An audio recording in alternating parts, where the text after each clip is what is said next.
Eita, meio-dia e 48, é o Tribuna da Massa que está no ar e olha que interessante. Aposentado tem um verdadeiro museu em sua casa. São mais de 800 aparelhos de rádio catalogados que contam a história da comunicação antes da internet. O VT é do meu amigo Juliano Jacques, uma produção muito bacana que você confere agora na tela da Massa Liberar.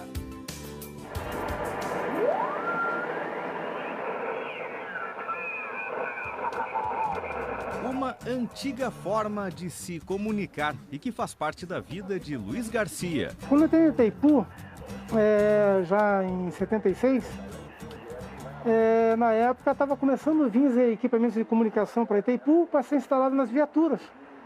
E não tinha umas pessoas, digamos assim, adequadas para poder fazer essa instalação. Então a gente começou a trabalhar, a estudar um pouquinho mais como fazer essa instalação e começamos a instalar equipamentos de rádio nas viaturas de Itaipu na época da construção da barragem, né?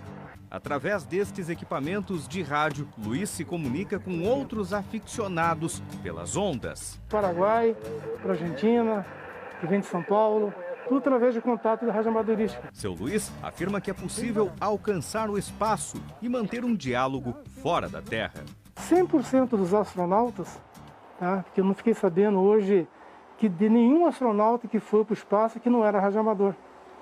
Porque eles têm que fazer curso de comunicações. Tá? Então a maioria se tornam radioamadores.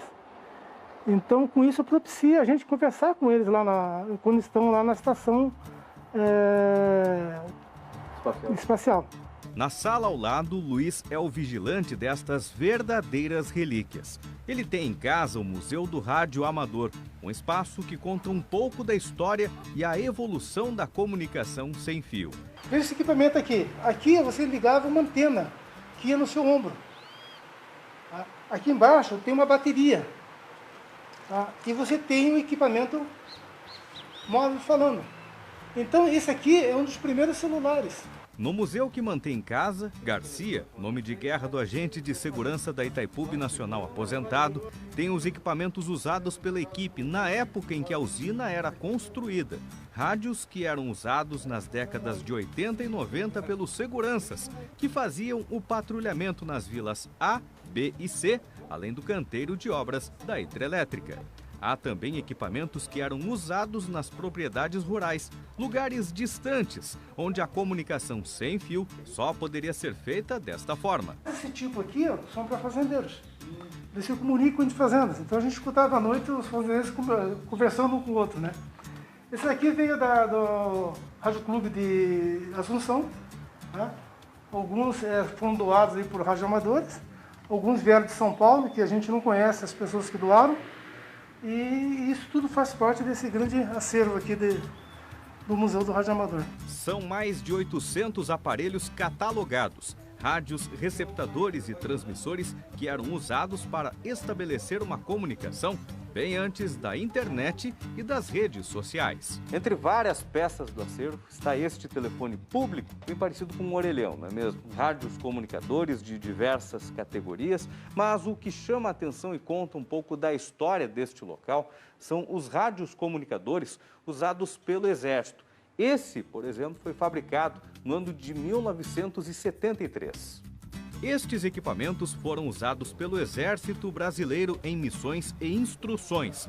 Este aparelho foi usado por militares e teve que ser fabricado no improviso por falta de empresas especializadas na época. Essa aqui é a primeira repetidora de rádio amador de Foz do Iguaçu.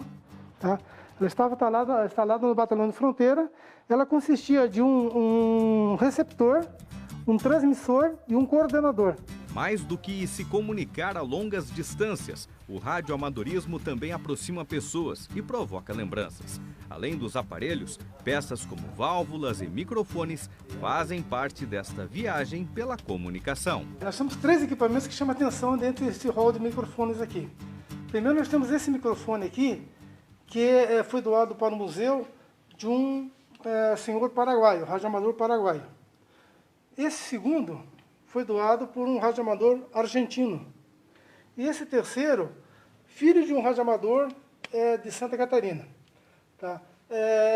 Dos 3, esse daqui já não está entre nós.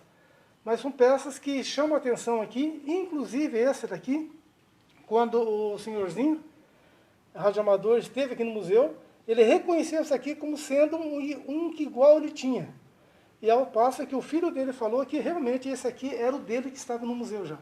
E o rapaz já era muito idoso, estava com Parkinson e já não falava no rádio.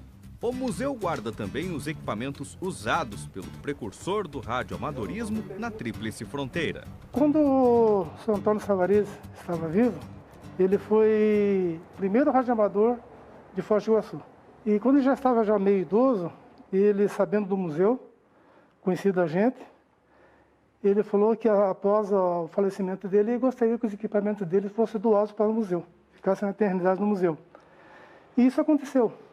Assim que ele faleceu, a família dele nos chamou, e hoje nós mantemos toda essa parte aqui em homenagem ao primeiro radioamador de Foz do Iguaçu, que é o Sr. Antônio Savarez. Garcia também guarda os cartões recebidos de radioamadores de diversas partes do mundo. Cartões que fazem parte da amizade e da cortesia entre os amantes do radioamadorismo.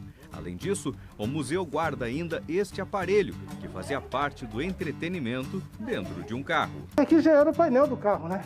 Ele já se encaixava no painel do carro. Então ele tinha uma alimentação 12 volts. Né? E isso aqui, o tempo que se ligava aqui, era 5 minutos de chiado, mais 5 minutos para poder depois vir a música, né? Porque ia esquentar as válvulas, né? O museu é aberto ao público. Mais do que um lugar que mantém viva a história da radiocomunicação, um espaço que evidencia como tudo era bem diferente alguns anos atrás. O museu não representa só para mim, né? Isso representa para a piazada que vem aqui, para os escoteiros, para as crianças das escolas, porque é muito salutar e é gostoso você informar para as crianças como é que surgiu o rádio. Porque hoje em dia as crianças já sabem, conhecem o celular.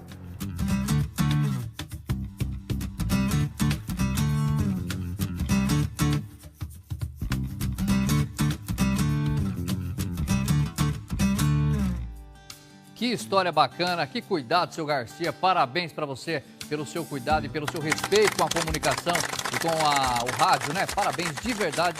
A equipe da Rede Massa parabeniza o senhor.